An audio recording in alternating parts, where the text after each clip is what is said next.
Good afternoon, sir. Good afternoon.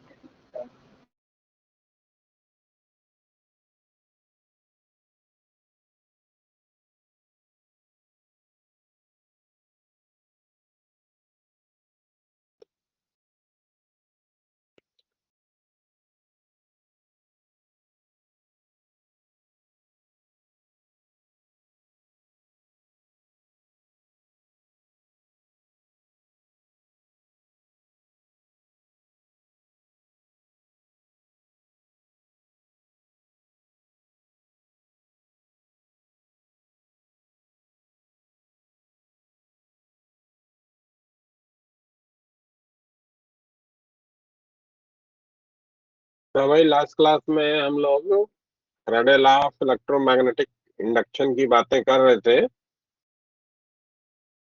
और उसमें आपको बताया गया कि जब भी किसी लूप के द्वारा बाउंडेड जो मैग्नेटिक फील्ड का फ्लक्स है वो समय के साथ बदलता है,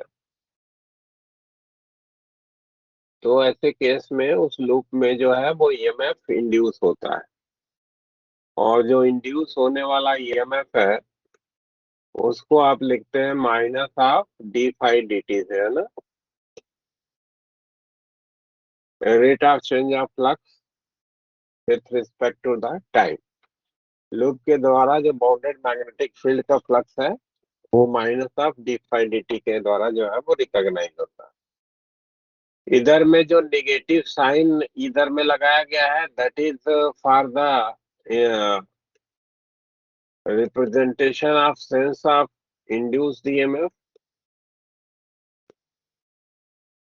और अगर सिंपली आप मैग्नीट्यूड में इंटरेस्टेड हैं तो you have to write the d phi D t की mod value, that is the EMF.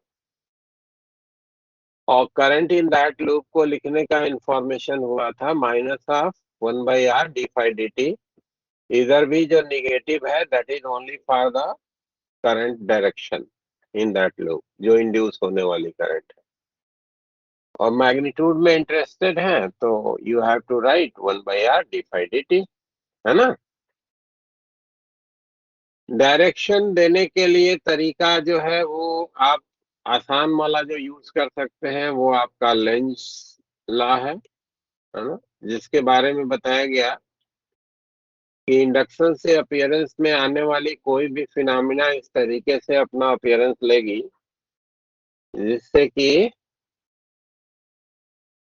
उस बेसिक कॉज ऑफ इंडक्शन का अपोजिशन हो, यानी कि फ्लक्स के बढ़ने के कारण करंट इंड्यूस हो रही है तो वो इस तरीके से करंट का डायरेक्शन होगा कि उसके द्वारा जो फील्ड है वो फ्लक्स के बढ़ने का अपोजिशन यानी कि ऑपोजिट डायरेक्शन में फील्ड प्रोड्यूस करे होगी।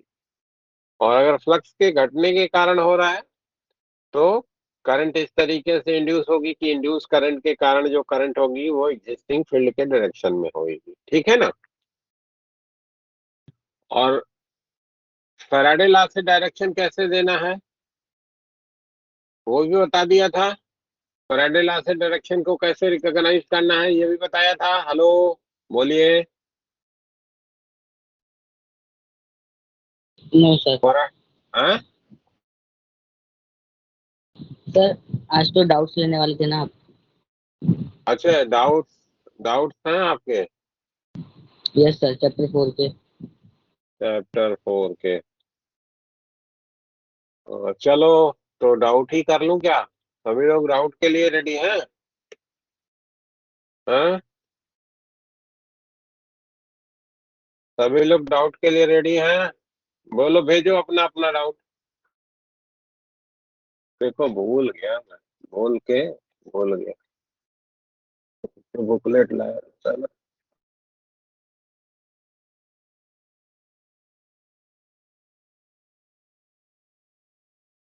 चलो, भेजो डाउट अगर है तो।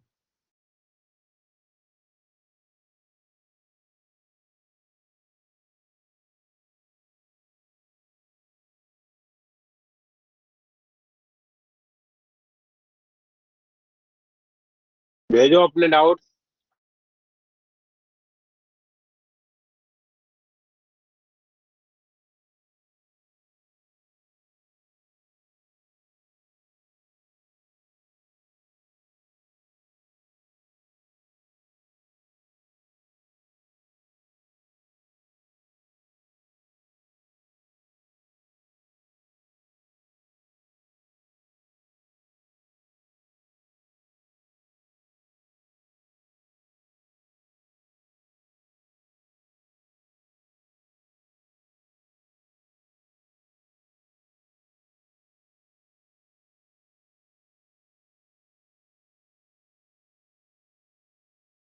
भेज रहे हैं क्या आप लोग?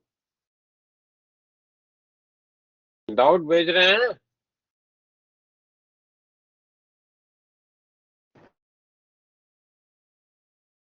हेलो, मेरी आवाज आ रही है क्या आपको?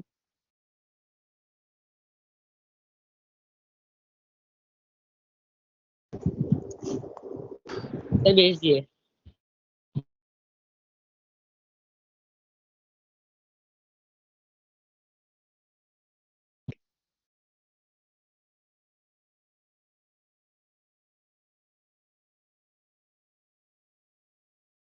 94 yes sir. is the maximum value of accelerating potential provided by a radio frequency of oscillator is 12 kilovolt.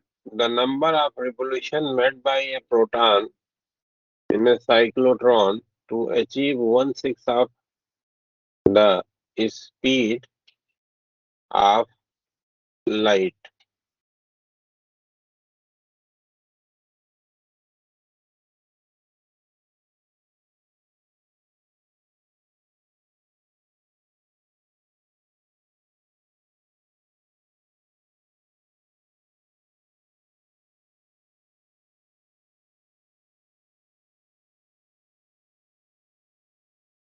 एक हमको कहा जा रहा है कि जो वोल्टेज अप्लाइड है, एक्सेलरेटिंग पोटेंशियल, वो हमारा 12 किलो वोल्ट का है।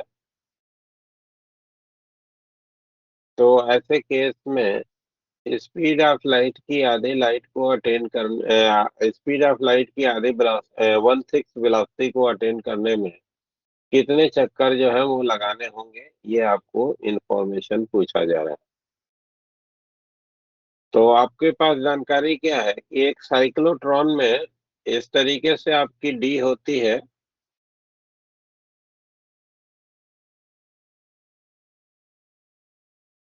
और जो वोल्टेज यहाँ पे अप्लाइड हो रहा है, तो एक पर्टिकुलर रेवोल्यूशन में आपके पास इंफॉर्मेशन होगा कि ये 2 बार एक्सेलरेटेड मूव करेगा उस अप्लाइड वोल्टेज के इन्फ्लुएंस में, है ना भाई? तो इंफॉर्मेशन क्या बनेगा कि जो लॉस ऑफ पोटेंशियल एनर्जी है, that is equal to gain in kinetic energy.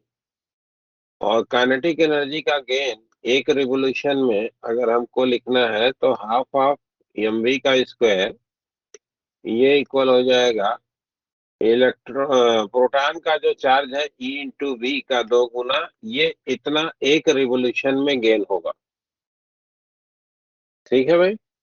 तो ऐसे n रिवोल्यूशन में अगर कहते हैं तो n रिवोल्यूशन में जो काइनेटिक एनर्जी का गेन होगा, that will be written as n times of twice of E into V into n लिखा जाएगा। तो n रिवोल्यूशन को परफॉर्म करने के बाद हमारे प्रोटॉन की स्पीड क्या होगी, वो अगर लिखना चाहोगे तो ये लिखा जाएगा 4 into E into V into n divided by m root के अंदर। ठीक है? ये यस सर। n रिवोल्यूशन के बाद हमारे उस प्रोटॉन की जो है वो स्पीड का इंफॉर्मेशन हो गया। और ये भी जो होना चाहिए वो c/6 होना चाहिए, ऐसा आपको बोला गया। तो इसको c/6 कर दीजिए, तो ये हो जाएगा 4 E into V into n divided by m। अब स्क्वायर कर देते हैं तो हो जाएगा c² divided by 36, that is equals to 4 E into V into n divided by m।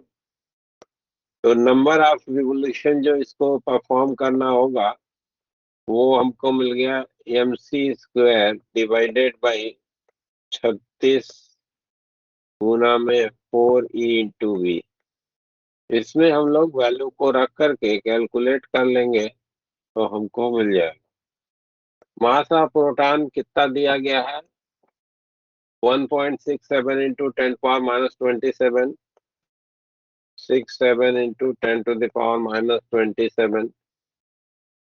Speed of light है 3 इंटू 10⁸, तो सी स्क्वायर की वैल्यू हो जाएगी 9 into 10⁻16 divided by 36 into 4। Into proton का चार्ज हो जाएगा 1.6 इंटू 10⁻⁻19, और वोल्टेज जो आपको अप्लाई किया गया है 12 किलो वोल्ट का है, तो 12 इंटू 10⁻3। ये इससे हम नंबर ऑफ रिवोल्यूशन को कैलकुलेट कर सकेंगे, ठीक है क्या?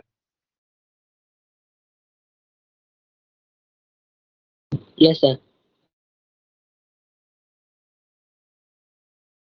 इसमें यही 94 ही है, 96 भी है। 96 भी।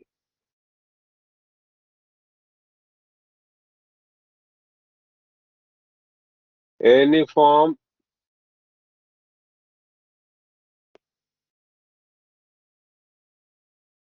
Uniform conducting wire of length 24A and resistance R is wound up as a current carrying coil in the shape of a equilateral triangle of side A, and there is form of a square of side A. The coil is connected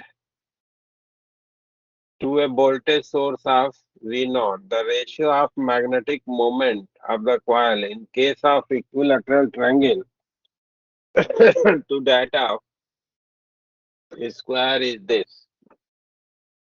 तो आपके पास information क्या बनेगी भाई, कि अगर हमने इस coil को एक इक्विलेटरल ट्रायंगल के शेप में जो है वो बेंड करा है, तो जो नंबर ऑफ टर्न्स यहाँ पे होंगे ये 24A डिवाइडेड बाई 3A से लिखा जाएगा। बोलो भाई, है ना? साइड लेंथ एक ही हो गई इक्विलेटरल ट्रायंगल की, तो एक ट्रायंगल को फॉर्म होने में जो लेंथ लगा वो 3A का, तो कितने टर्न होंगे वो आप लिख सकते हो। हम्म, तो यस सर, 8 टर्न। 8 लूप हो गया, ठीक है ना भाई? अब इसके क्रॉस अगर सर्टेन पोटेंशियल डिफरेंस आप अप्लाई कर रहे हैं तो उसमें जो करंट होगी वो तो आपको मालूम है कि भी भाई आर से लिखी जाएगी, है ना?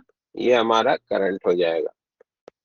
और आपके पास इंफॉर्मेशन क्या होगा कि ऐसे केस में अगर इसका मैग्नेटिक डाइपोल मोमेंट लिखना है तो नंबर ऑफ टर्न्स हो गए 8 multiplied by V by R current into area इसकी लिखनी है, तो एरिया कितनी हो जाएगी, बेस लेंथ इंटू हाइट हो जाएगा √3/2 ए डिवाइडेड बाई 2 लिखा जाएगा एरिया।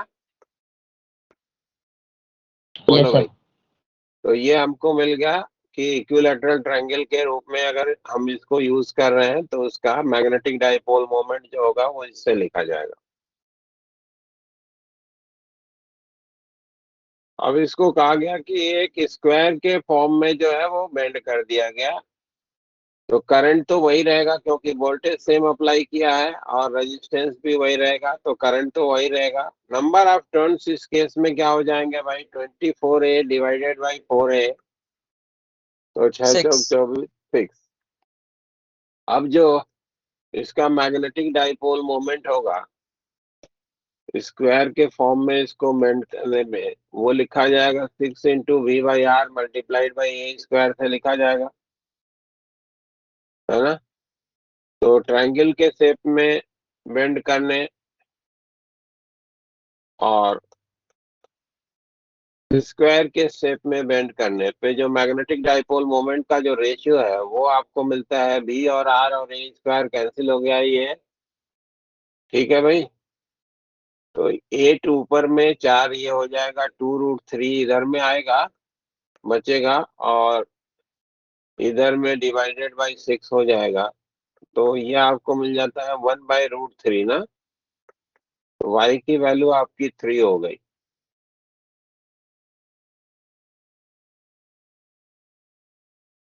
Yes sir.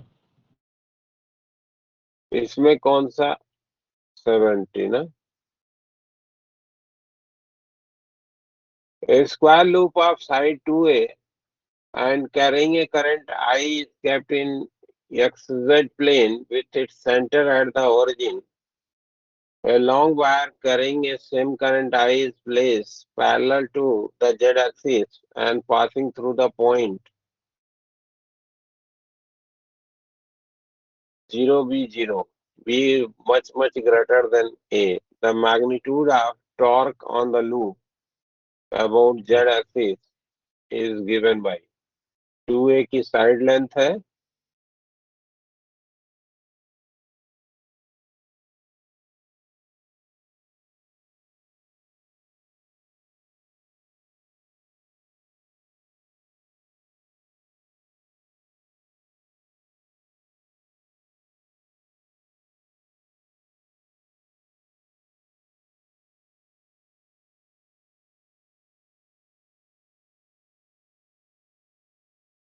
ये हमने स्क्वायर लूप को ऐसे रख दिया है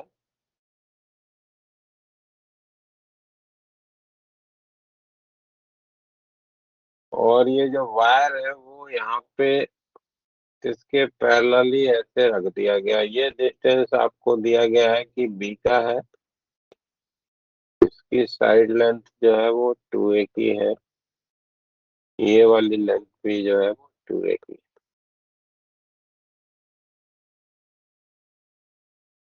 अब इसमें आप करंट फ्लो करा रहे हो, आई की अगर करंट फ्लो कराएंगे हम लोग तो हमारे पास इंफॉर्मेशन क्या बनेगा कि इस पर्टिकुलर वायर के कारण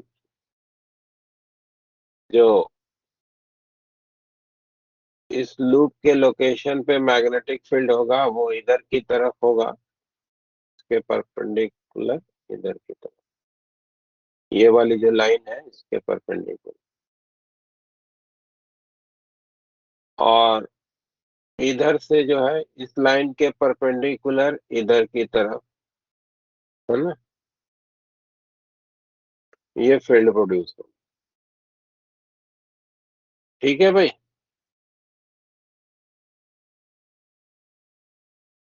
यस सर।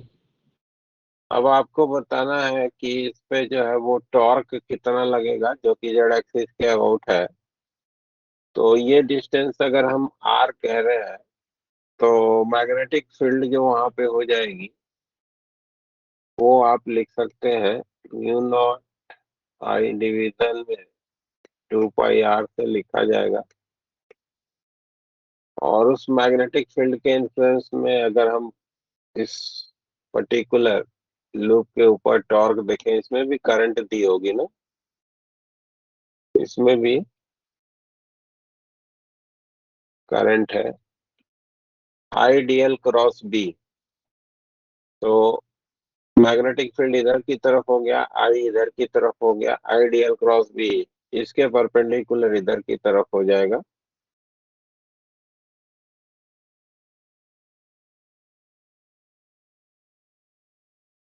इसके परपेंडिकुलर यानी कि इस डायरेक्शन में फोर्स लगेगा।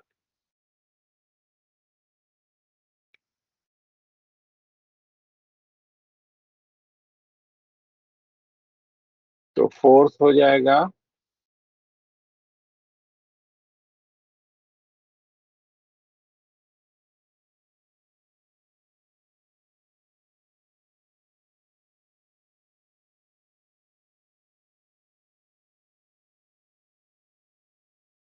आई इंटू एल यानी कि 2A into B mu not I division में 2 पाई आर। और ये वाले एंगल को अगर मान लो कि हम लोग थीटा का नाम दे देते हैं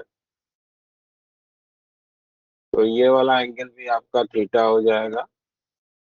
इधर की तरफ का जो कंपोनेंट आएगा वो कॉस थीटा से लिखा जाएगा। और टॉर्क को लिखना है तो ये हो जाएगा mu not I square into 2A divided by 2 pi R cos theta multiplied by 2A। ये टॉर्क का मैग्नीट्यूड हो जाएगा।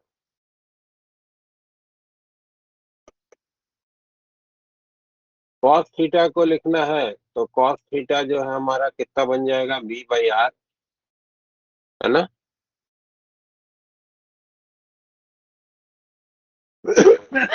तो 4 mu naught I into A² B/R,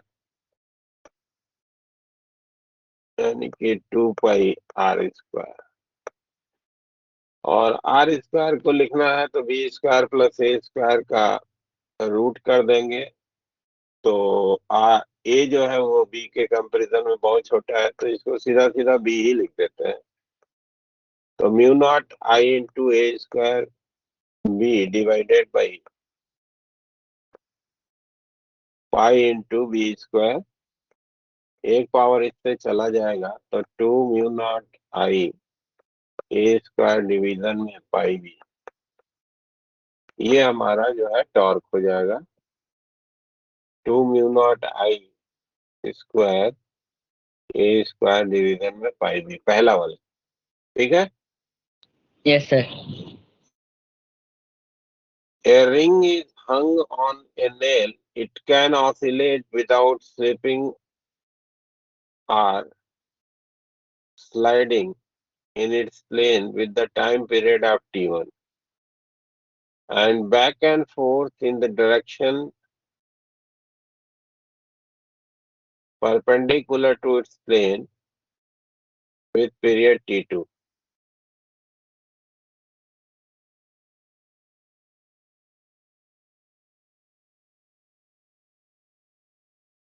ये कहाँ से यहाँ आ गया।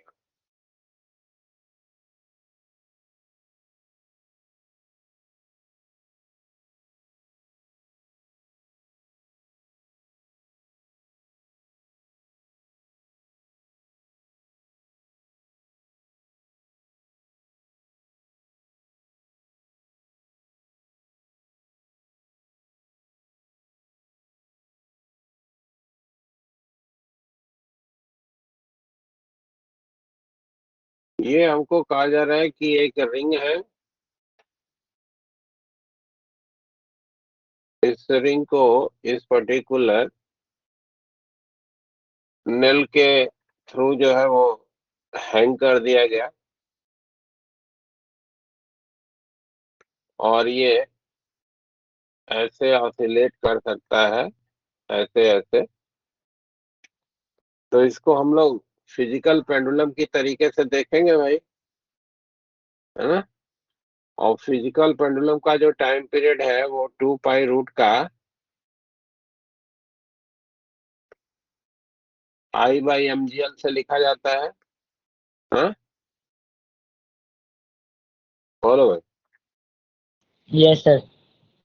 जहाँ पे आई जो होता है वो जो पॉइंट ऑफ सस्पेंशन है उसके अबाउट मोमेंट ऑफ इनर्शिया होती है ना। और एल जो होता है वो पॉइंट ऑफ सस्पेंशन और सेंटर ऑफ ग्रेविटी के बीच का दूरी होता है। तो ये तो हमारा रेडियस हो जाएगा एल की जगह पे।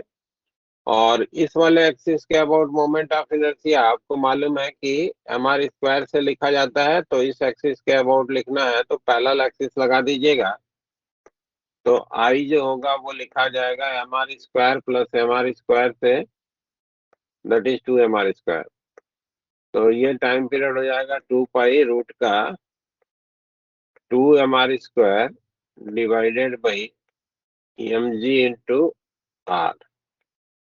तो m से m चला जाएगा, एक थे r चला जाएगा।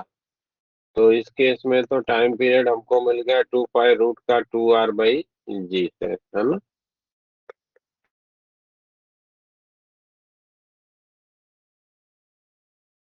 और दूसरा है back and forth in the direction perpendicular to its plane, इसके प्लेन के परपेंडिकुलर, यानी कि ये एक्सिस हो जाएगी।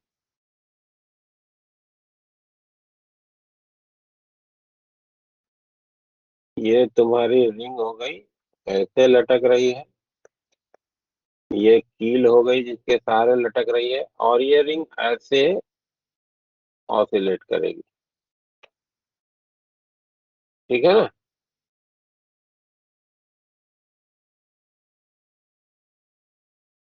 ठीक है भाई। Yes sir.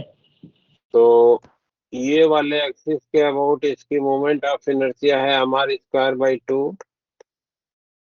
तो इस एक्सिस के अबाउट पैरेलल एक्सिस लगा दीजिए, तो 2 पाई mr² plus mr²/2 divided by mgr। तो ये हो जाएगा 2 पाई रूट के अंदर में 3mr² divided by 2 mgr। Are से एक आर, एक एम से एम गया। ये तुम्हारा T1 है। और T2 की वैल्यू तुमको मिल गई 2 पाई रूट का 3r/2g। तो T1 और T2 का हमको रेशियो चाहिए था। तो आर से आर, जी से जी चला जाएगा। T1 और T2 का जो रेशियो आ जाएगा, 2 ऊपर में अंदर में √3 आ जाएगा। 2/√3 आ रहा है, 2/√3। ठीक है। Yes sir. लेकिन इसका यहाँ पे आने का क्या औचित्य है? इस चैप्टर का तो कहीं से कोई इसमें रोल ही नहीं।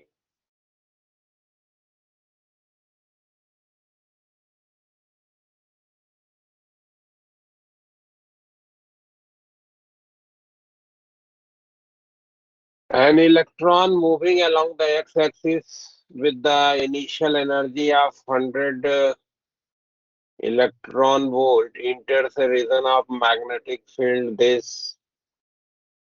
The field extends up to x equals to 2 centimeter. The electron is detected on a point Q, 8 centimeter away from the point S.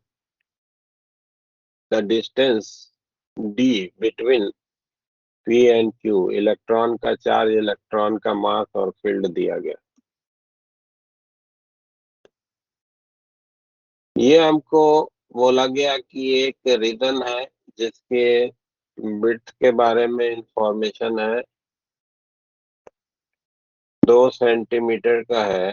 और यहाँ से एक इलेक्ट्रॉन को इसमें एंट्री दिया जा रहा है, इसकी अपनी कुछ स्पीड होगी।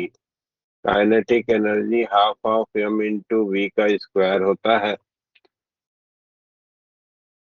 और kinetic energy in electron volt है, तो इसको जूल में कन्वर्ट करने के लिए आपको मालूम है कि इलेक्ट्रॉनिक चार्ज से मल्टीप्लाई होता है ना। तो E इंटू के ई, ये तुम्हारा हो जाएगा half of m into V का स्क्वायर।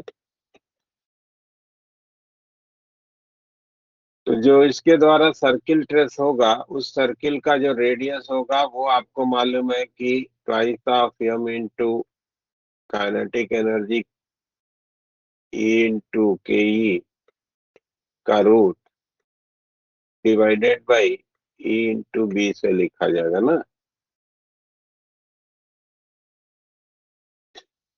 तो रेडियस जो इसके द्वारा ट्रेस हो रहा है, ये जरा कैलकुलेट करना होगा भाई।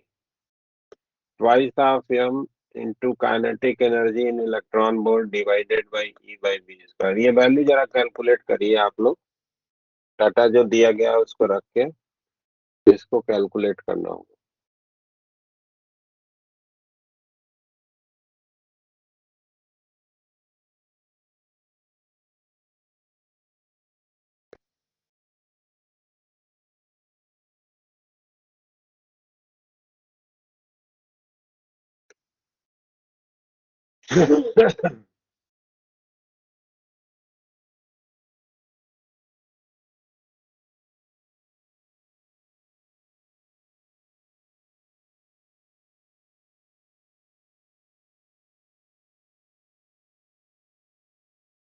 ये साइन थीटा की वैल्यू निकालनी पड़ेगी।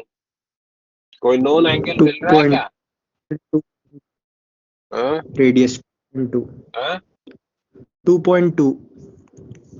ये 2.2 आ रहा है, डी और आर का रेशियो। नहीं सर, रेडियस की वैल्यू बोल रहा हूँ मैं। 2.2 सेंटीमीटर? यस सर, सेंटीमीटर की मीटर? सेंटीमीटर। 2.2 सेंटीमीटर जैसा इन्होंने कैलकुलेट किया भाई, उसके अकॉर्डिंग हम चल रहे हैं। ठीक है, तो D/R की वैल्यू हो जाएगी कितना तुम्हारी?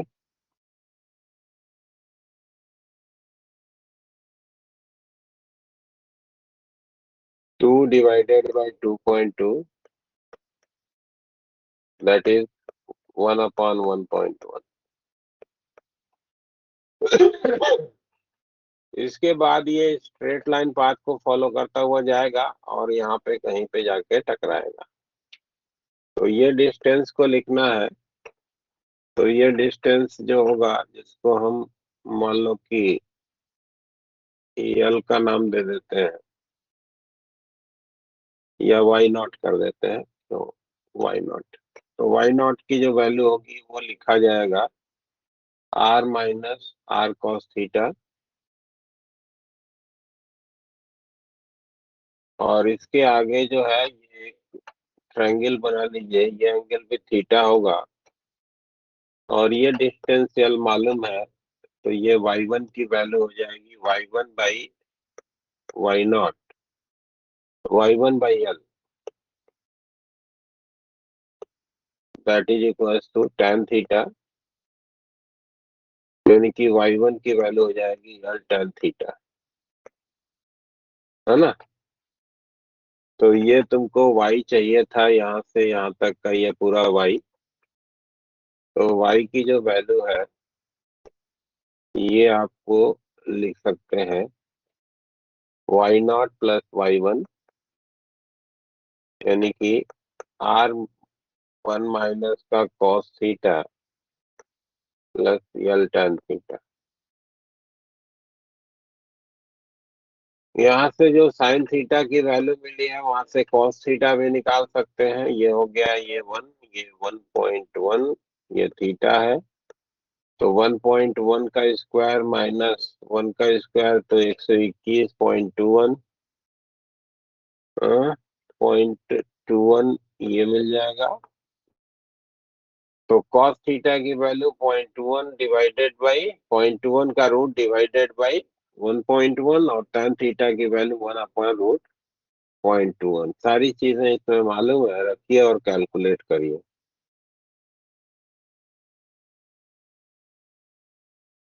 समझ गए? Yes sir. ये सेंटीमीटर में ही है ना, ये देख लेना। ये मीटर में होगा तो थोड़ा वर्किंग आसान हो जाएगी ये कैलकुलेशन। नहीं सर, सेंटीमीटर में ही आ रहा था।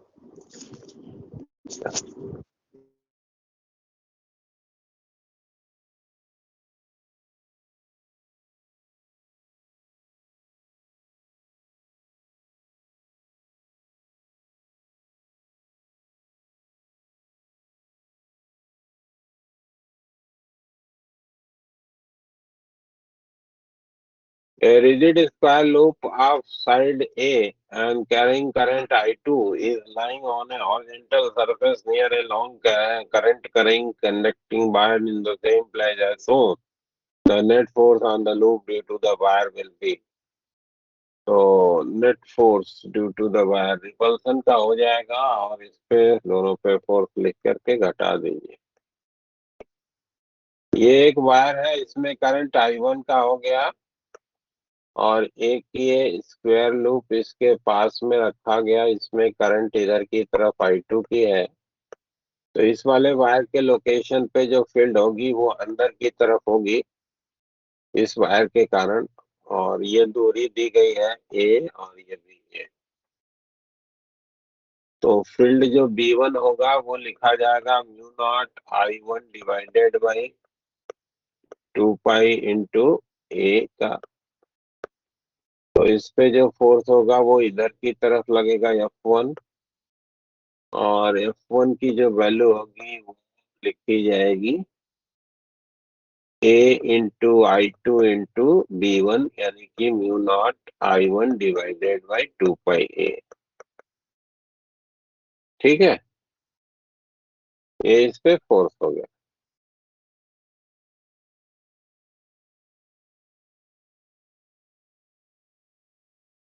इस वाले वायर पे करंट इधर की तरफ होगी, फील्ड यहाँ भी जो है वो इधर की तरफ है, तो इस पे फोर्स अट्रैक्शन का लग जाएगा, F1 हो जाए, F2 हो जाएगा। और B2 जो उसके लोकेशन पे फील्ड होगी mu naught I1 divided by 2 pi into 2A हो जाएगा।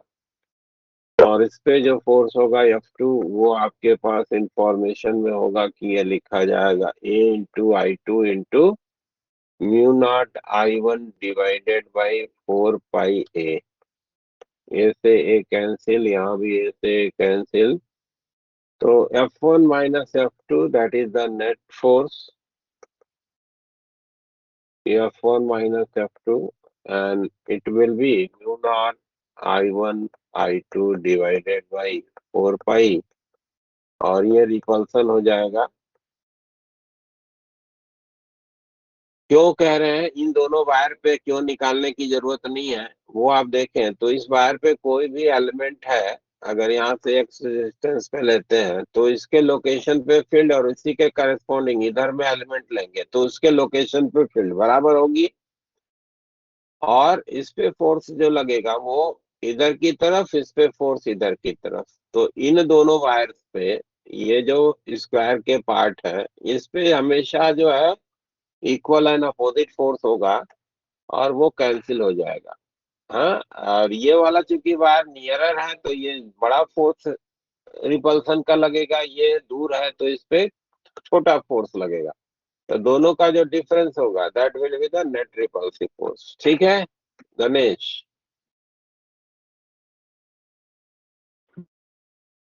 समझ गए क्या? और भी किसी का कोई है problem? Any one of you, कोई किसी का प्रॉब्लम है क्या अभी भी रिमेनिंग? निवेश है कोई और प्रॉब्लम?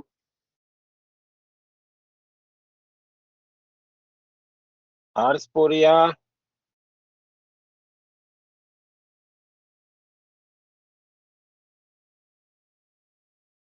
मेरी आवाज आ रही है आप लोगों को? Yes sir. Yes sir. अच्छा, तो थोड़ा रिस्पॉन्ड कर दिया करिए भाई। और किसी की कोई प्रॉब्लम है कि नहीं है? मेरी नहीं है। किसी का? गुनगुन, कोमल, अभिमन्यु, अनुराग, हर्ष, वैभवी? सर मेरे मैसेज सेंड नहीं हो रहे पता नहीं। मैसेज नहीं सेंड हो रहा?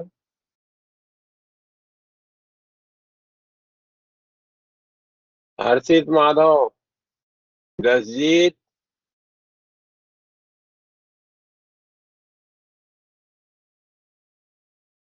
तो कोई बोल नहीं रहा तो मैं आगे शुरू करूं क्या नेक्स्ट चैप्टर का डिस्कशन?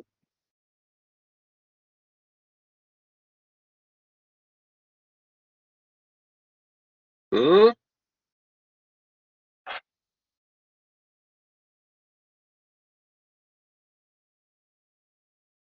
अनुराग, नेक्स्ट चैप्टर का डिस्कशन शुरू करूं? Yes sir.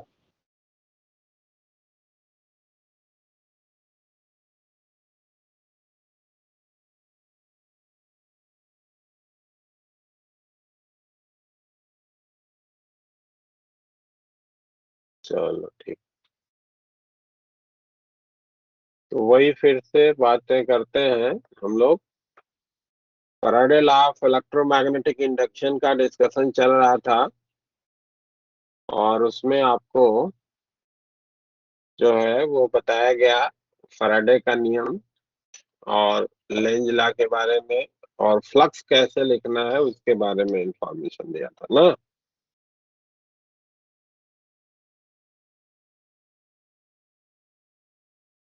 फैराडे का जो लॉ था वो ईएमएफ जो इंड्यूस होगा वो minus of D phi D T से आप लिखते हैं, और करंट के लिए इंफॉर्मेशन आया था माइनस का 1/r D phi D T से लिखा जाएगा। फैराडे लॉ से भी आप इंड्यूस होने वाले current as well as sense of EMF को जज कर सकते हैं, बट सेंस के लिए आपको लेंज लॉ बताया गया और उसमें आपको बताया गया कि कोई भी जो इंड्यूस होने वाली करंट है वो इस तरीके से होगी कि जिस बेसिक काज की वजह से उसका अपीयरेंस हुआ है उसका वो अपोजिशन करेगी। ये जो फ्लक्स में चेंजेस का अपीयरेंस होता है उसके दो एक्सपेरिमेंटेशन का हमने डिस्कशन करा था, अगर आपको ध्यान में हो तो। एक क्या किया था कि लूप को हमने मैग्नेटिक फील्ड रीजन में मूव कराया था, जिसके कारण flux bounded by the loop में चेंज आ रहा था। और दूसरा क्या था, at the location of loop magnetic field को वेरी करा रहे थे, है ना, और उसके इन्फ्लुएंस में फ्लक्स बाउंडेड में चेंजेज आ रहा। तो इन दो बेसिक वजहों से जो ईएमएफ इंड्यूस हो रहा था उसको हम लोगों ने डी फाई डी टी के रूप में जो है वो लिखा। तो बेसिक काज में क्या है, एक तो पहला बेसिक काज हो गया, लूप या part of the loop is going to be moved, loop or part of loop is moved in magnetic field region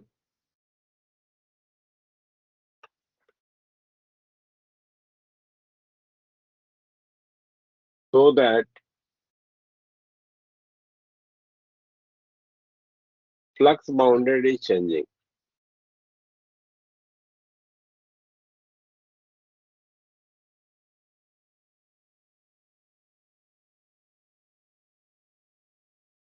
ठीक है ना। और दूसरा था variation of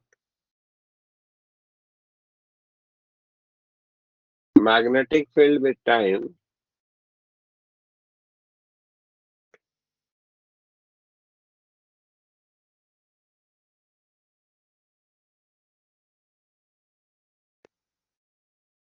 so that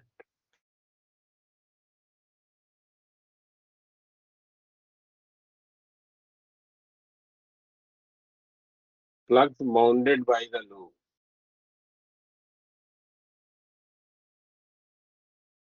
is changing। और तीसरा कारण कॉम्बिनेशन ऑफ एबव टू भी हो सकता है ना, combination of above two process.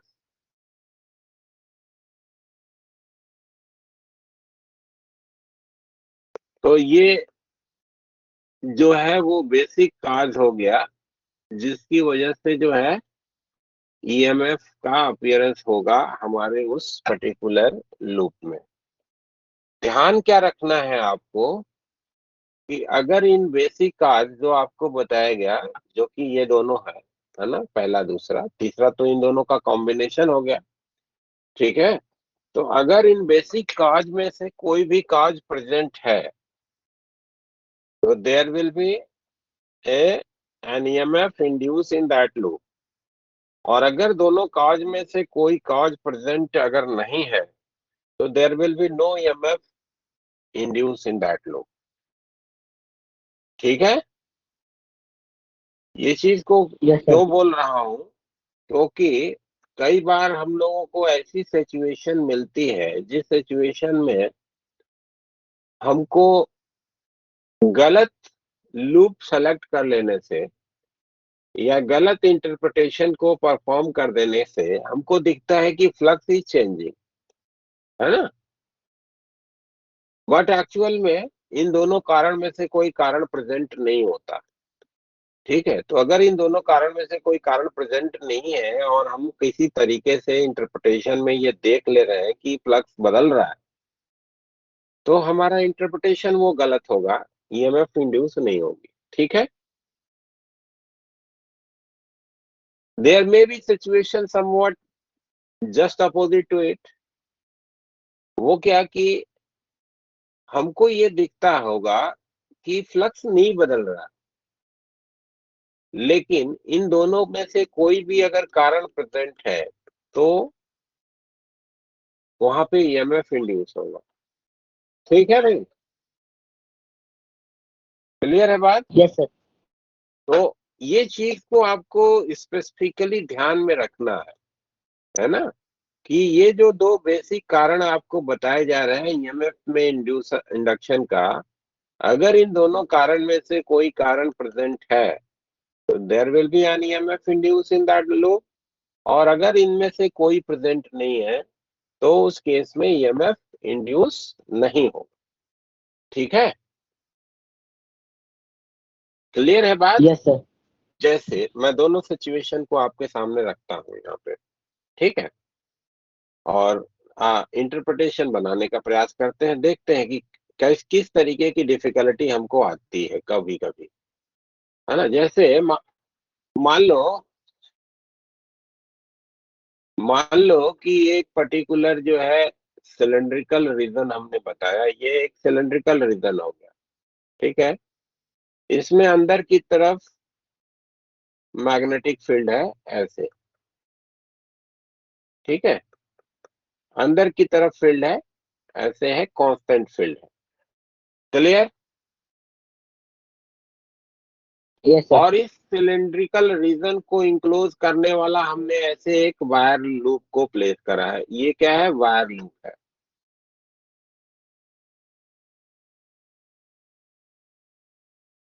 और इधर में एक हमने गैल्वेनोमीटर लिया, और इस गैल्वेनोमीटर के दोनों टर्मिनल से दो वायर निकाले हैं, और ये दोनों वायर यहाँ पे टच कर रहे हैं इधर में। ठीक है, सिचुएशन समझ यस में सर। आ रही है जो मैं बोल रहा हूँ? ये दोनों वायर्स जो हैं वो इस वायर को टच कर रहे हैं यहाँ पे, और हम क्या कर रहे हैं कि ये वायर को टच रखते हुए इधर से मूव करा के यहाँ तक पहुंचा देते हैं, और ये वायर को मूव करा के यहाँ तक पहुंचा देते हैं, यानी कि फाइनली जो है वो हमारी सिचुएशन ऐसी हो जा रही है। ठीक है, ये वाला वायर मूव करा के यहाँ पे पहुंचा दिया गया, और ये वाला वायर जो है वो मूव करा के यहाँ पे पहुंचा दिया गया। ठीक, और आपसे पूछा जा रहा है कि बताओ भाई कि ये जो वायर का हमने मूवमेंट दिया है, क्या इस मूवमेंट के दौरान ये गैल्वेनोमीटर कभी डिफ्लेक्ट होगी कि नहीं?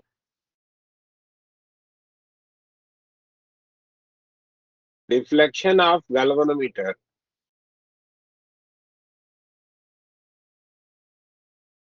ये कभी ऑब्जर्व होगा कि नहीं? क्या गैल्वेनोमीटर डिफ्लेक्ट होगी इस मूवमेंट के दौरान या नहीं होगी, ये आपसे पूछा गया। सिचुएशन समझ गए भाई? ये एक यस सर। सिलेंड्रिकल रीजन हो गया, और इस सिलेंड्रिकल रीजन में अंदर की तरफ आपने कह दिया कि कांस्टेंट मैग्नेटिक फील्ड है, और इसके अराउंड आपने एक वायर लूप रख दिया है, और इस वायर लूप को टच कराता हुआ ये दो वायर यहाँ पे पहले रखे हैं, और इसके दूसरे एंड से गैल्वेनोमीटर जुड़ा है, और इसको इससे टच रखते हुए, है ना, यानी कि ये वाला जो कांटेक्ट पॉइंट है, इस कांटेक्ट पॉइंट को यहाँ से मूव करा के हम ऐसे पहुंचा दिए यहाँ पे, और ये वाले कांटेक्ट पॉइंट को मूव करा के हमने ऐसे पहुंचा दिया कांटेक्ट रखते हुए। तो इस पूरे मूवमेंट के दौरान आपसे पूछा जा रहा है कि गैल्वेनोमीटर डिफ्लेक्ट होगी या नहीं होगी।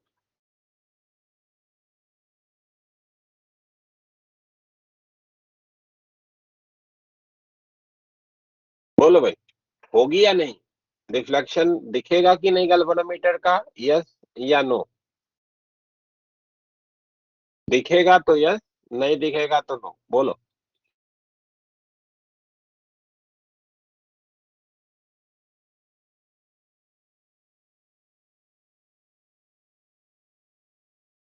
अब सर दिखेगा। हाँ जी, हाँ जी, हो तो रही है। हाँ जी, हाँ जी, बोलो।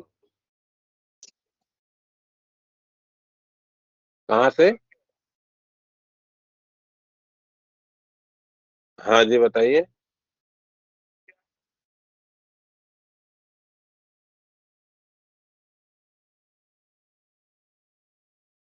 हाँ जी, बोलो भाई। बहुत बढ़िया चल रही है।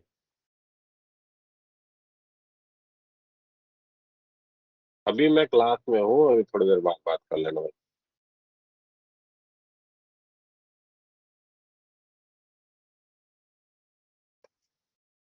हाँ जी, कोई आपके पास कोई ऑब्जर्वेशन आ रहा है, आप में से कोई बोलना चाहेगा?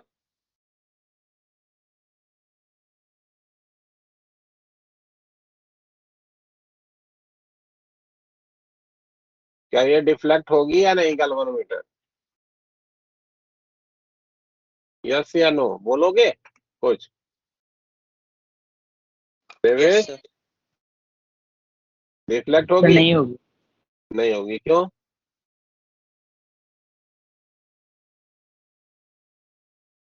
जसजीत, एक ने बोला नहीं होगी। सर होगी डिफ्लेक्ट। डिफ्लेक्ट होगी। क्यों भाई, डिफ्लेक्ट क्यों होगी, क्यों नहीं हम एक ने तो कहा कि नहीं होगी। चलो देखो, इसको समझने का प्रयास करो। जैसे इसमें गलती कैसे होती है एक्चुअली। मान लीजिए कि हम इंटरप्रिटेशन ऐसे बना रहे हैं कि पहले हमारा ये लूप था, ये गैल्वेनोमीटर के साथ ये वायर येलो कलर से बना रहा हूं, ये लूप था। पूरा का पूरा हमारा जो लूप था that was outside the magnetic field region, no flux was bound, है ना। और अब की बार जब ये वायर यहाँ पे टच हो गया तो हमारा ये लूप हो गया। अब हमारा मैग्नेटिक फील्ड इंक्लोज हो गया इस रीजन का, there is a change of flux. हमने इंटरप्रिटेशन बनाया, ऑल्दो ये गलत है जो अभी बना रहा है ना। तो पहले कहा कि पहले फ्लक्स नहीं बाउंड है, अब फ्लक्स बाउंड हो गया, तो फ्लक्स में चेंज आया है। फ्लक्स में चेंज आया है तो ये गैल्वेनोमीटर डिफ्लेक्ट होना चाहिए, ऐसा हमारा इंटरप्रिटेशन बना। बट जब हम बेसिक काज के ऊपर जाते हैं भाई, तो बेसिक काज आपको बताया गया क्या क्या, कि लूप या पार्ट ऑफ द लूप का मैग्नेटिक फील्ड रीजन में मूवमेंट हो, तो जो भी मूवमेंट आपने दिया है that is outside the magnetic field reason, पहला कारण एब्सेंट हो गया। Yes sir. दूसरा बोला गया variation in the magnetic field with the time so that the flux bounded by the loop is changing, variation होना चाहिए मैग्नेटिक फील्ड में, पहले से बोल रखा है कि फील्ड इज कांस्टेंट, दोनों कारण एब्सेंट। Yes sir. ठीक है, तो दोनों जो आपको काज बताए गए दे आर एब्सेंट, यानी कि यहाँ पे ईएमएफ इंड्यूस नहीं होना चाहिए। ठीक है, यहाँ पे यस ईएमएफ सर। जो है वो इंड्यूस नहीं होना चाहिए। लेकिन पहले हमने जो इंटरप्रिटेशन बनाया उसमें हमको दिखा कि ईएमएफ इंड्यूस होना चाहिए, तो वो जो पहला वाला इंटरप्रिटेशन था वो गलत था। हमने उसमें लूप का जो सिलेक्शन करा था दैट वाज नॉट अप्रोप्रिएट। जो हमारा लूप सेलेक्ट किया जाना पहले वाले में तो ठीक है, ऐसे लूप लिया outside the magnetic field reason है। दूसरे केस में लूप हमको ऐसे सेलेक्ट करना चाहिए था। देखो अभी बना रहा, ये पहला, ये ऐसे लूप हमारा ये होना चाहिए, ये ऐसे वायर गया और ये ऐसे जाकर के यूं ऐसे आकर के ये यहाँ पे जुड़ गया। तो अभी भी ये जो लूप है वो हमारा outside the magnetic field reason है। जो हम लोग यहाँ से ऐसे करके ऐसे लूप बना रहे थे that interpretation of loop was not appropriate. ठीक है, तो इस तरीके का जो है डिस्कशन के दौरान कई बार सिचुएशन बन जाती है जिसमें हम लूप का प्रॉपर सिलेक्शन अगर नहीं कर पाते तो हमको इंफॉर्मेशन बनती हुई दिखती है कि फ्लक्स में चेंज हो रहा है, बट एक्चुअल में वहां पे कोई फ्लक्स चेंज नहीं होता है। ठीक है ना। और उसको कैसे आइडेंटिफाई करना है, तो इन्हीं कारणों से कि अगर इस कारण में से कोई कारण प्रेजेंट नहीं है तो ईएमएफ इंड्यूस नहीं होगा भाई। ठीक है, और अगर कोई कारण प्रेजेंट है और आप देख रहे हो कि जो है फ्लक्स में बदलाव नहीं है, देन इन दैट केस भी आपका इंटरप्रिटेशन प्रॉपर नहीं है, ईएमएफ इंड्यूस होगा। ये पॉइंट समझ में आया ये वाला डिस्कशन? Yes sir. अब एक सिचुएशन और देखिए, जस्ट इसका उल्टा। मान लो कि ये बोला कि एक सिलेंड्रिकल रीजन है, इसमें अंदर की तरफ मैग्नेटिक फील्ड है, और इसमें एक मेटल की स्ट्रिप रखी है ना, मेटल की क्या है, स्ट्रिप है, ऐसे रखी गई है, मेटल की स्ट्रिप है, लूप नहीं है ना, प्लेट है, मेटेलिक प्लेट, ठीक है।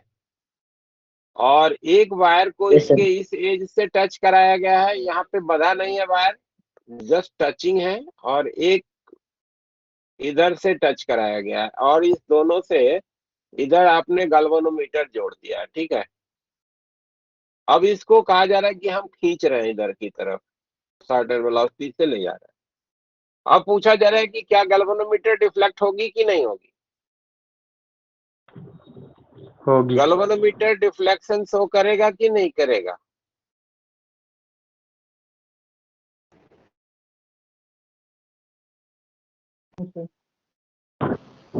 यस सर, करेगा। करेगा। क्यों करेगा भाई? सर फील्ड को बाउंड किया है ना लूप यस में। सर। कौन? हाँ, सर लूप को फील्ड ने बाउंड किया है ना, और लूप में चेंजेस आ रहे हैं तो फ्लक्स इंड्यूस होगा। लूप में चेंजेस मतलब कैसे चेंजेस आ रहे हैं? नहीं समझ पा रहा हूँ, बताइए जरा, फिर से एक्सप्लेन करिए। सर आपने उसे हिलाया है ना लूप को, राइट साइड हाँ को।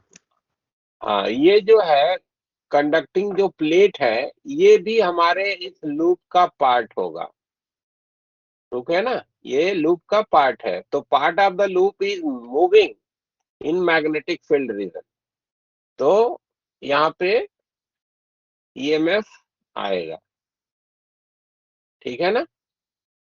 तो यहाँ पे ईएमएफ जो है वो होगा, part of the loop is moving in magnetic field reason, ठीक है। बट मे बी कोई इंटरप्रिटेशन बनाने के लिए ऐसे बना सकता है भाई कि ये इतने पोर्शन पहले भी था, इतना पोर्शन मैग्नेटिक फील्ड में, और कुछ समय आगे बढ़ जाएगा तो भी इतना ही एरिया यहाँ पे जो है वो इसके अंदर रहेगी, तो फ्लक्स में कोई चेंज नहीं आ रहा है भाई।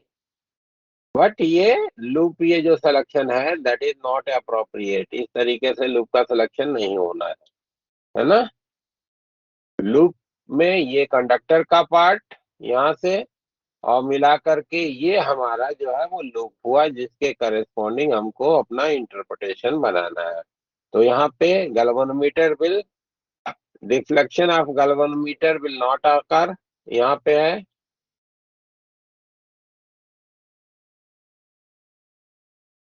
और यहाँ पे गैल्वेनोमीटर विल बी डिफ्लेक्टेड, है ना।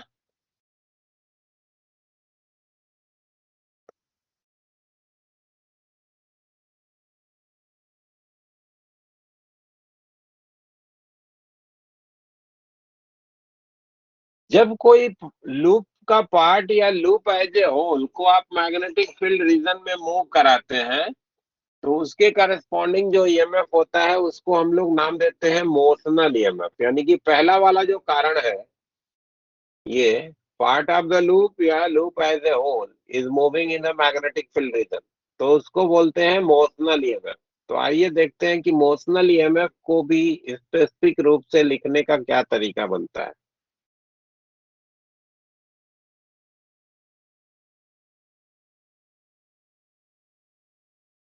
मोशनल ईएमएफ,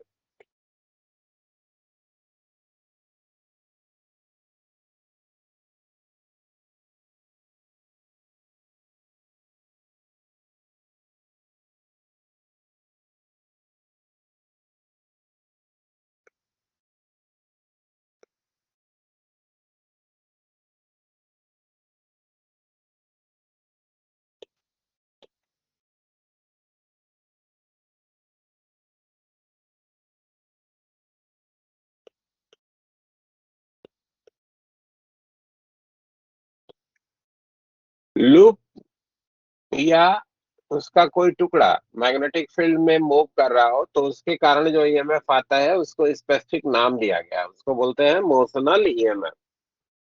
अब जैसे मान लो कि एक जगह पे यूनिफॉर्म मैग्नेटिक फील्ड का अपीयरेंस है, अंदर की तरफ फील्ड है ऐसे, ठीक है, यूनिफॉर्म मैग्नेटिक फील्ड का अपीयरेंस है? और इसमें हमने क्या करा कि एक वायर, मेटालिक वायर को इस फील्ड के परपेंडिकुलरली अपने स्क्रीन के प्लेन में प्लेस करा, और उसके बाद हम लोग इसको मूव करा रहे हैं, इधर की तरफ v वेलोसिटी से मूव करा रहे हैं। तो हमको मालूम है क्या भाई कि इस मेटल के वायर के अंदर में फ्री इलेक्ट्रॉन्स हैं।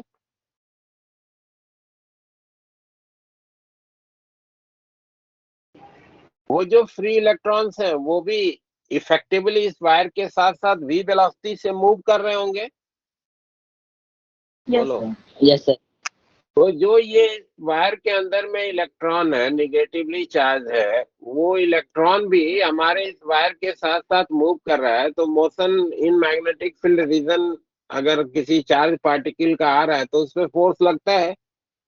तो v क्रॉस b के करस्पॉन्डिंग अगर देखेंगे तो v क्रॉस b का डायरेक्शन ऊपर की तरफ है, चार्ज निगेटिव है, तो इस पे फोर्स जो मैग्नेटिक फील्ड के कारण लगेगा वो इधर की तरफ लगेगा। Yes sir. Yes sir. इस इलेक्ट्रॉन पे मैग्नेटिक फील्ड के कारण जो फोर्स है वो यस आपको सर। मालूम है minus of E into V cross B से आप लिखोगे भाई।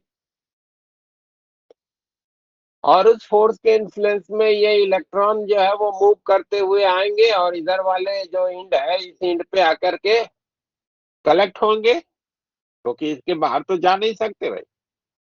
Yes sir. Free electron metal में ही रहेंगे, लेकिन इस इंड तक वो मूव करेंगे जो फोर्स लग रहा है उसके इन्फ्लुएंस में, और इधर वाले इंड पे आकर के ये कलेक्ट होंगे ये इलेक्ट्रॉन।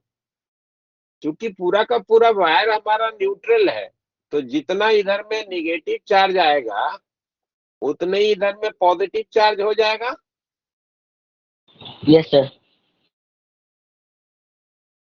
अब क्या होगा, ये एक इलेक्ट्रिक फील्ड हमारे इस वायर में डेवलप हो जाएगी जो इधर से इधर को होगी। ये इलेक्ट्रिक फील्ड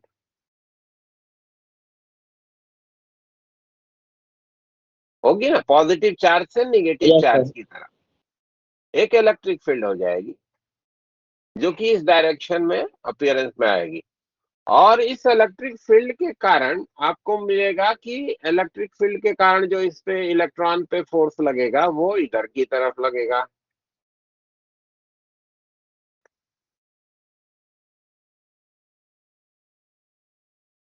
यस सर।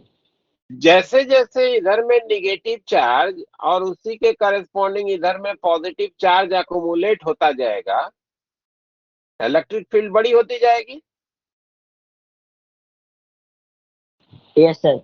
और एक सिचुएशन ऐसा मिलेगा जब हमारे इस इलेक्ट्रिक फील्ड के कारण जो लगने वाला फोर्स है वो मैग्नेटिक फील्ड के कारण जो लगने वाला फोर्स है उसके बराबर हो जाएगा। Yes sir. जैसे ही ये सिचुएशन आएगी उस समय ये क्या होगा, ये माइनस ऑफ ई इंटू ई के बराबर जो इलेक्ट्रिक फील्ड के कारण फोर्स लग रहा है। इस समय ऐसी सिचुएशन अपीयरेंस में आएगी भाई, अब फर्दर यहाँ पे इलेक्ट्रॉन और उसी के करस्पॉन्डिंग यहाँ पे और पॉजिटिव चार्ज अकोमोलेट नहीं होगा, और एक वायर के अंदर में फील्ड स्टेब्लिश हो जाएगी जिसका डायरेक्शन होगा पॉजिटिव चार्ज यानी ऊपर वाले इंड से नीचे वाले इंड की तरफ। और वो इलेक्ट्रिक फील्ड होगी कितनी, ये इलेक्ट्रिक फील्ड जो है वो v क्रॉस b से लिखी जाएगी, है ना। Yes sir.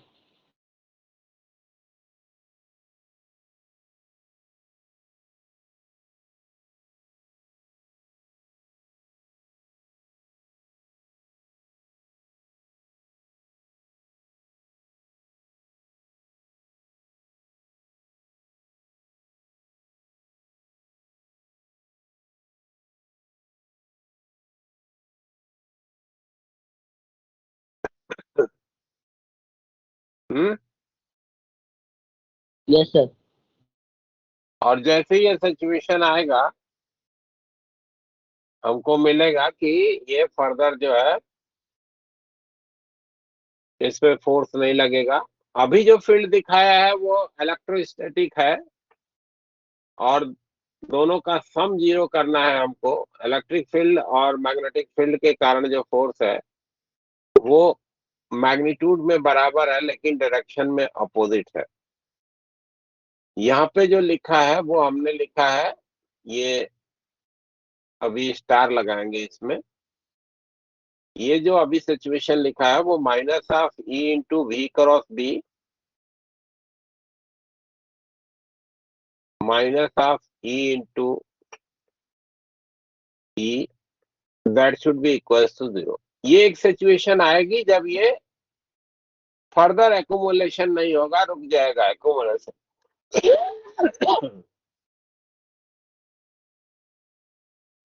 ये इक्वालिटी एक दूसरे सिचुएशन के करस्पॉन्डिंग लिखी है, अभी बताता हूँ, इसको एक्सप्लेन करता हूँ। तो इलेक्ट्रोमैग्नेटिक फोर्स 0, एक पोटेंशियल डिफरेंस दोनों इंड के बीच में डेवलप हो गया। कितना होगा वो अगर लिखना चाहोगे तो यहां से इलेक्ट्रिक फील्ड को देखो तो V इंटू बी के बराबर होगा इस सिचुएशन में। और dV आपको मालूम है कि minus of E dot dl से लिखा जाता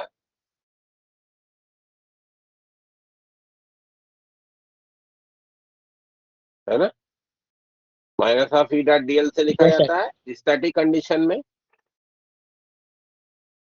यस अब सर। इसी को अगर हम लोग इंटीग्रेट कर देंगे यहां से यहां तक तो दोनों के बीच में कितना पोटेंशियल डिफरेंस हुआ वो हमको मिल जाएगा। और वो पोटेंशियल डिफरेंस, मान लो कि इस वायर की लंबाई आपने बोल दिया कि L का है, तो 0 से L, V पॉजिटिव से V negative, V positive minus V negative, ये हमारा लिखा जाएगा E इंटू एल के बराबर या V भी L के बराबर। ये हमको मिला कि दोनों इंड के बीच में ये पोटेंशियल डिफरेंस हो जाएगा। ठीक है। और उस पोटेंशियल डिफरेंस का इफेक्ट क्या आएगा कि अगर आप इसमें एक लूप बना दें तो उस पोटेंशियल डिफरेंस के कारण करंट इसमें फ्लो करने लगेगी।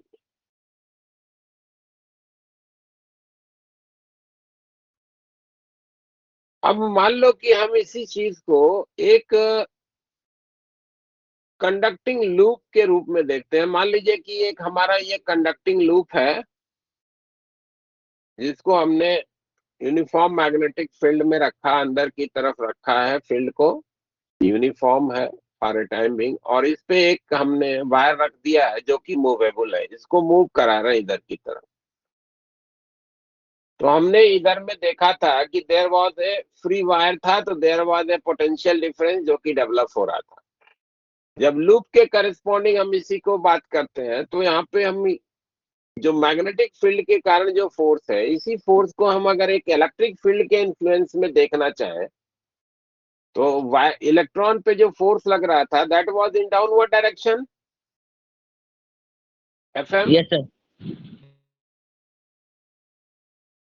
तो अगर एक हाइपोथेटिकल इलेक्ट्रिक फील्ड के बारे में सोचिए और उस इलेक्ट्रिक फील्ड के कारण जो फोर्स है वो अगर इसी फोर्स के बराबर होना चाहिए तो that particular field will be in the direction opposite to the force direction, इधर की तरफ होनी चाहिए।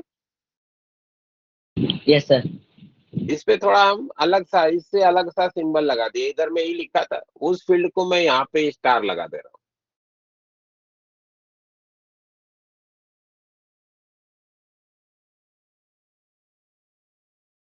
ठीक है। ये जो इलेक्ट्रिक फील्ड हम बात कर रहे हैं, ये इलेक्ट्रिक फील्ड जो है that has a behaviour somewhat different as comparison to this electric field, जो अभी इधर में हम लोग स्टैटिक कंडीशन वाली बात कर रहे थे। ये जो मैग्नेटिक फील्ड रीजन में कंडक्टर को मूव कराने के कारण उसमें जो फोर्स का हम इलेक्ट्रिक फील्ड के करस्पॉन्डिंग जो रिप्रेजेंटेशन करते हैं उसी फोर्स को अगर देखना चाहते हैं तो वो इलेक्ट्रिक फील्ड जो है वो हमारी इस इलेक्ट्रोस्टैटिक फील्ड से अलग बिहेवियर रखती है। ये वाली फील्ड से बिहेवियर इसका अलग है। आपको इधर में ई डॉट डीएल का किसी लूप के लिए इंटीग्रेशन आपको मालूम है कि स्टैटिक कंडीशन वाली फील्ड का इंटीग्रेशन जो होता है 0 होता है, ये आपको ध्यान में होगा।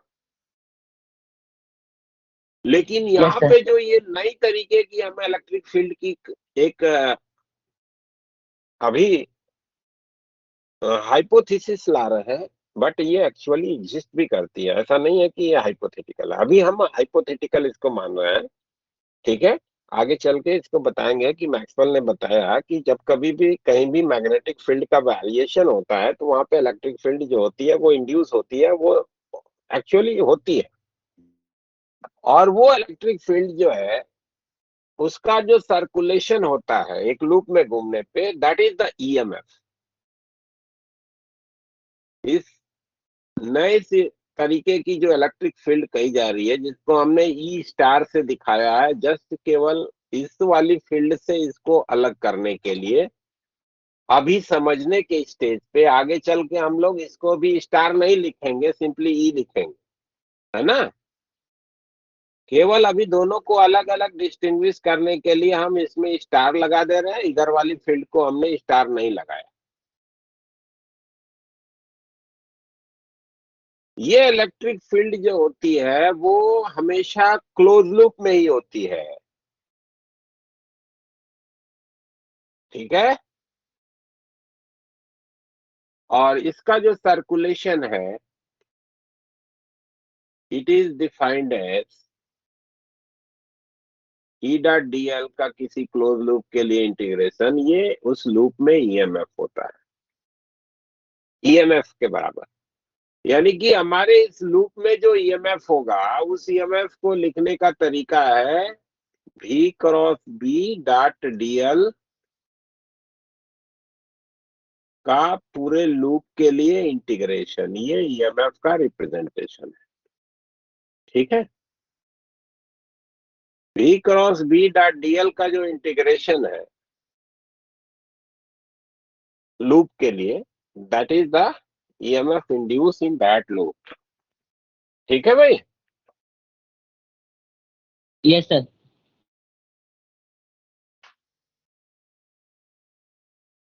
क्लियर है। Yes, sir. यस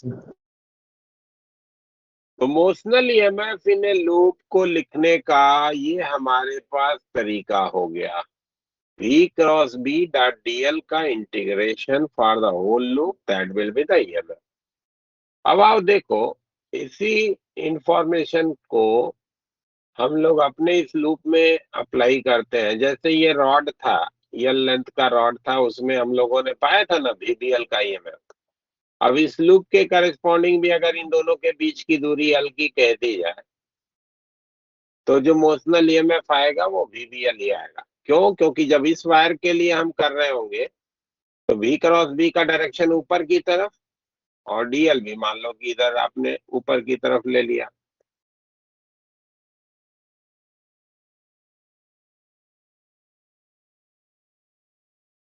तो V into B into DL इसका समेशन हो जाएगा। इंटीग्रेशन कहां से कहां तक? यहाँ 0, यहाँ L, 0 to L. 0 to L integration किया। मान लो ये A है, ये B है, ये C है, ये D है। BC के लिए जाएंगे तो ये पार्ट मूव कर रहा है क्या?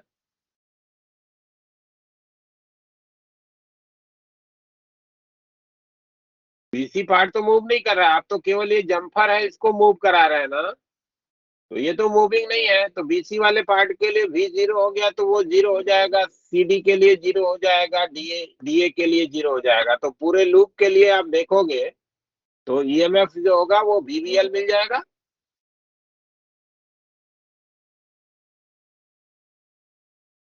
Yes, sir. ठीक है, तो किसी भी दो एलिमेंटल पोजीशन चेंज के करस्पॉन्डिंग पोटेंशियल डिफरेंस भी अगर आप लिखना चाहो ना, तो उसके लिए आपके पास एक सिंपल फार्मूला हो गया कि जो डीवी होगा वो हम लोग v cross B dot DL से लिखेंगे, ठीक है ना। और इसी को इंटीग्रेट कर देंगे तो किसी भी स्पेसिफिक पार्ट में कितना पोटेंशियल डिफरेंस आएगा, जो कि पोटेंशियल डिफरेंस ना होकर के बेसिकली ईएमएफ है ना। क्योंकि अगर उसका रेजिस्टेंस होगा तो potential difference will be somewhat different, क्योंकि करंट भी तो फ्लो करेगी लूप में, बोलना भाई। तो ये Yes, sir. डीबी हम लिखते जरूर है पोटेंशियल डिफरेंस फॉर्म में, बट बेसिकली वो ईएमएफ है, वो potential difference between the two points ना होकर के अगर हम चाहें तो इस इंड्यूस होने वाले ईएमएफ को सेल के रूप में दिखा सकते हैं।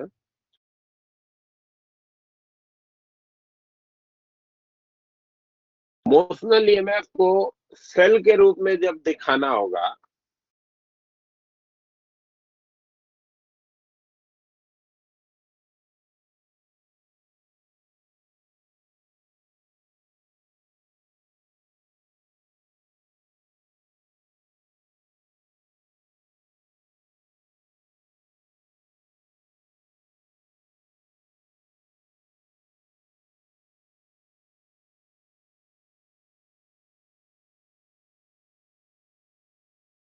Then positive terminal of the cell जो है वो हमको दिखाना है v क्रॉस बी के डायरेक्शन में।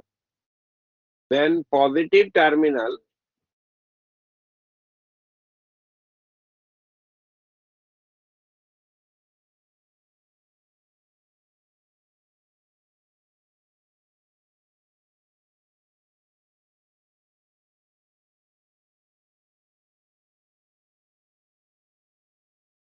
इन direction of v cross B, ठीक है।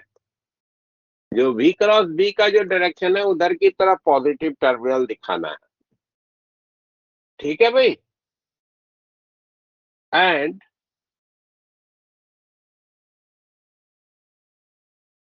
Resistance of wire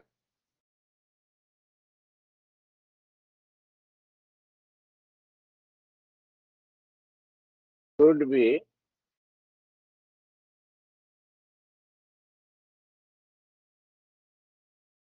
recognized as internal resistance of cell।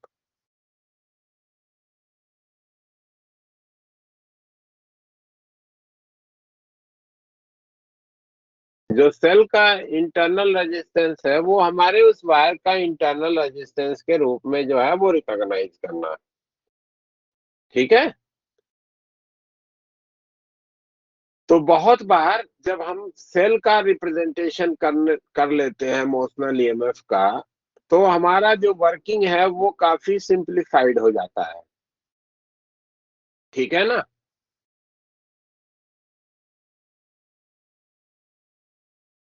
जैसे मान लो कि आपको कहा गया कि ये एक ट्रायंगुलर लूप है, करेक्ट है ना, ए बी सी डी, और इसको यूनिफॉर्म मैग्नेटिक फील्ड बी में आप इधर की तरफ ले जा रहे हो, वी वेलोसिटी से ले जा रहे हो। अब इसमें पूछा जा रहा है कि कितना होगा मोशनल ईएमएफ।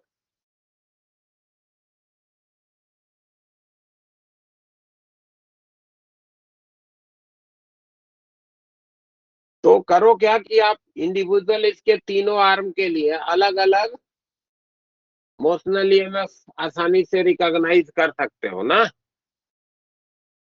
अच्छा, पहली चीज तो आपको दिख रही होगी कि इसमें कोई फ्लक्स में चेंज नहीं आ रहा है टाइम के साथ, क्या आएगा।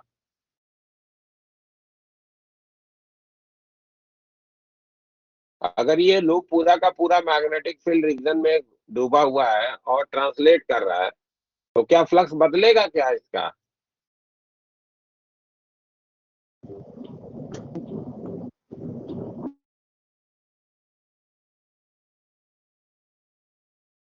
हेलो, सर नहीं बदलेगा। नहीं बदलेगा ना?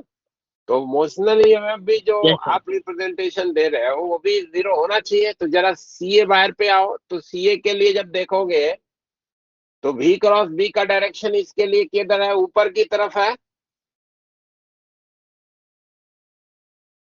Yes sir. मान लो कि इस आर्म की लंबाई L कह दिया आपने, तो V क्रॉस B ऊपर की तरफ है, डॉट L करोगे तो ये मोशनल ईएमएफ का बैटरी के रूप में रिप्रेजेंटेशन करना है, तो पॉजिटिव टर्मिनल ऊपर दिखाना है, VBL होगा। Yes sir. आर्म AB में देखिए तो V क्रॉस B का डायरेक्शन इधर की तरफ है, और DL आपका इधर वायर के लेंथ के अलग होगा भाई, तो डॉट प्रोडक्ट जीरो हो जाएगा। तो इसमें कोई मोशनल ईएमएफ नहीं आएगा AB में। Yes sir.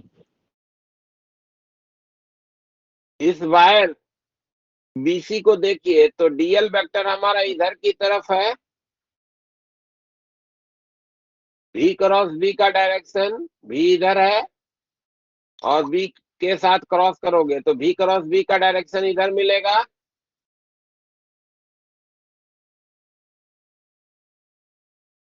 Yes sir.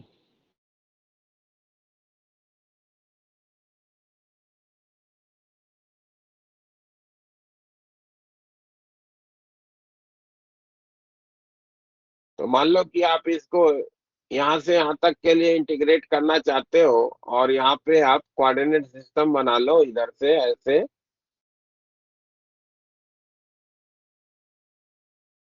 तो V cross B dot DL क्या हो जाएगा? B into B into DL की जगह पे DY हो जाएगा कि नहीं? Yes sir. और DL का इंटीग्रेशन क्या हो जाएगा? यहाँ के लिए y कोऑर्डिनेट 0 और यहाँ के लिए y कोऑर्डिनेट L, 0 से L, यस सर। और ये हो जाएगा VB BC, तो VC माइनस का VB, ये भी आपको VBL मिल गया। यानी कि इसका जब बैटरी के रूप में आप रिप्रेजेंटेशन कर रहे हो, ये पूरी सर्किट को ऐसे दिखाओगे तो ये इसमें कोई बैटरी नहीं, इसमें भी जो बैटरी होगी उसका पॉजिटिव टर्मिनल इधर, निगेटिव इधर, इसमें पॉजिटिव टर्मिनल इधर, निगेटिव टर्मिनल इधर, VBL यहाँ भी है, VBL यहाँ भी है। नेट ईएमएफ क्या हो जाएगा इसमें, इस लूप में? जीरो। जीरो। ठीक है, तो इस यस सर। तरीके से इसमें कोई करंट नहीं फ्लो करेगी, नेट ईएमएफ जीरो होगा इस लूप में। वैसे आप ये जनरल इंफॉर्मेशन ध्यान में रख सकते हैं, if A loop of any shape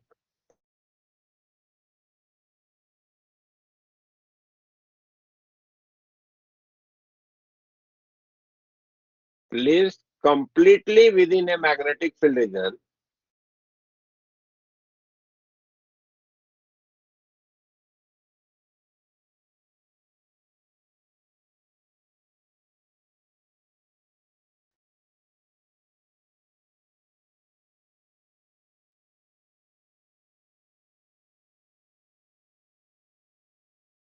translate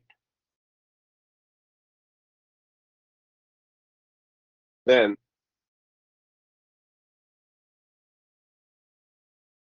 EMF induced in it is zero.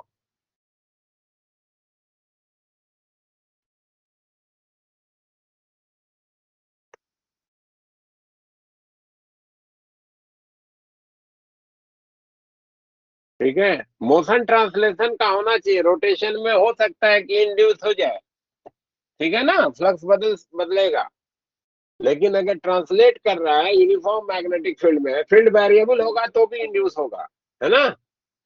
लेकिन अगर फील्ड जो है वो कांस्टेंट है और लूप जो है वो ट्रांसलेटरी मोशन कर रहा है, रोटेशनल मोशन में हो सकता है ईएमएफ इंड्यूस, ठीक है। तो वहां पे Yes, sir. मोशनल ईएमएफ जो आएगा दैट विल बी 0। ये सेल वाला जो रिप्रेजेंटेशन है वो ऐसे प्रॉब्लम में ज्यादा यूजफुल होता है जहां पे एरिया का चेंज हमको निकाल पाना थोड़ा मुश्किल लगता हो। जैसे मान लो कि ऐसे कह दिया गया कि ये दो वायर्स हैं, इसके ऊपर दो वायर ऐसे रखे गए हैं और इसको यूनिफॉर्म मैग्नेटिक फील्ड में रख दिया भी, है ना। जिस समय इसका शेप एक स्क्वायर का है उस समय ये V1 वेलोसिटी से इधर जा रहा है, ये V2 वेलोसिटी से इधर जा रहा है, ये V3 से इधर जा रहा है और ये V4 से इधर जा रहा है। अब आपको इसमें करंट बतानी है और मान लो कि resistance per unit length for the wire दे दिया गया, रेजिस्टेंस पर यूनिट लेंथ ये तुमको लैम्डा बोल दिया। तो अब क्या करिए कि आप हर एक इंडिविजुअल आर्म के लिए मोशनल ईएमएफ के करस्पॉन्डिंग सेल के रूप में रिप्रेजेंटेशन कर दीजिए ना। ए बी का जैसे अगर आपको रिप्रेजेंटेशन करना है तो V क्रॉस B के corresponding positive terminal of the cell ऊपर नीचे की तरफ नेगेटिव होगा। बोलो भाई ठीक है क्या ए बी के लिए V क्रॉस B ऊपर की तरफ जा रहा है तो B की साइड पॉजिटिव टर्मिनल दिखाना है।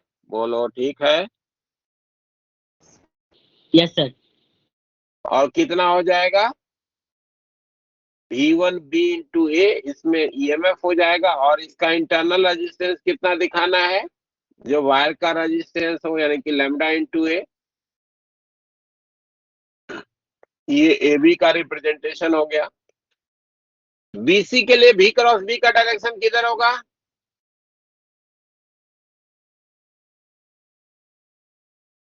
वायर पार्ट बीसी के लिए V क्रॉस B का डायरेक्शन किधर होगा,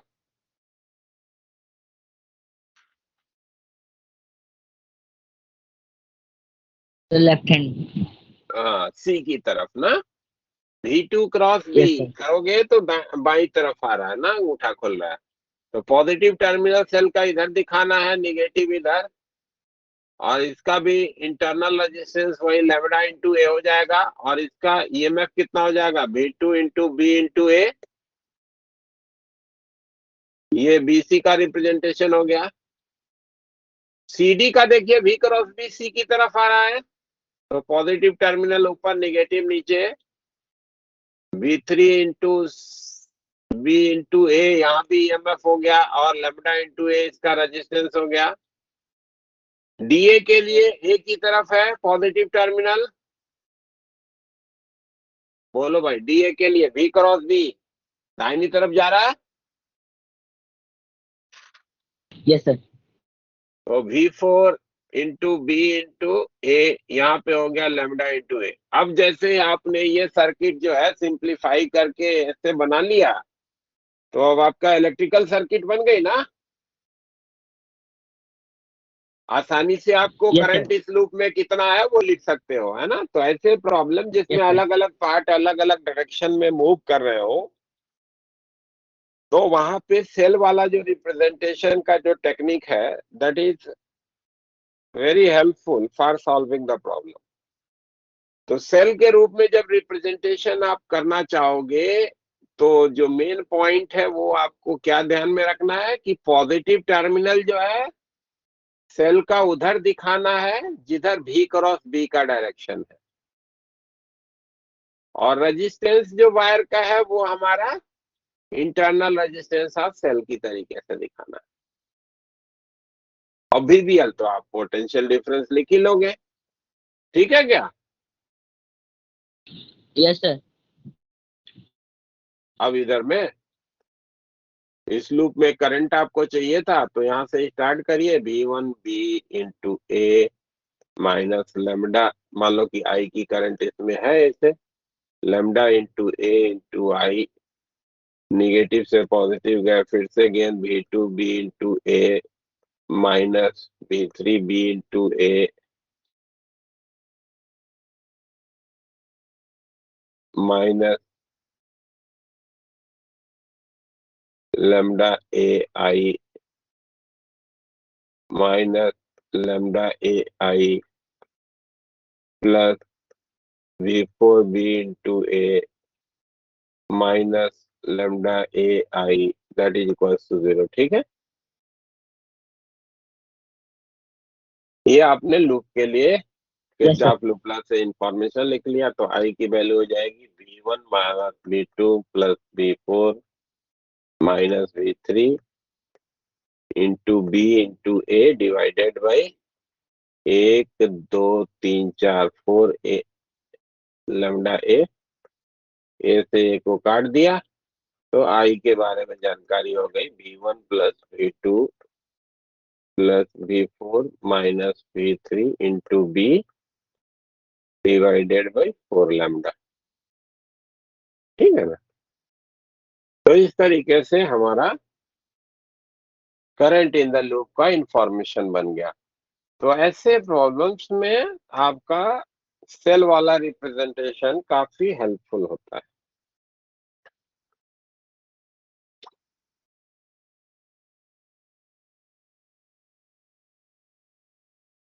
ठीक है, समझ में आ रही बात? Yes sir.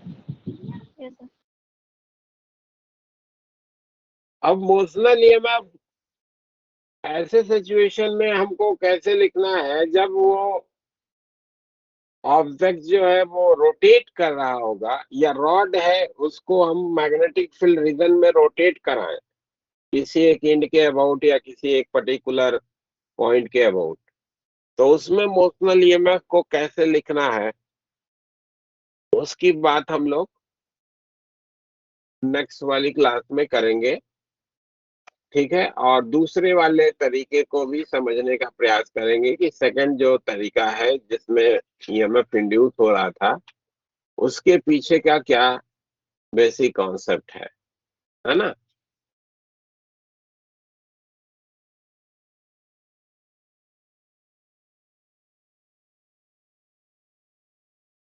क्लियर? तो Yes, आज sir. को यहीं पे करता Yes. हूँ फिनिश, विराम देता हूँ, आगे फिर नेक्स्ट उसमें। Thank you sir. Thank you sir. Thank you, sir.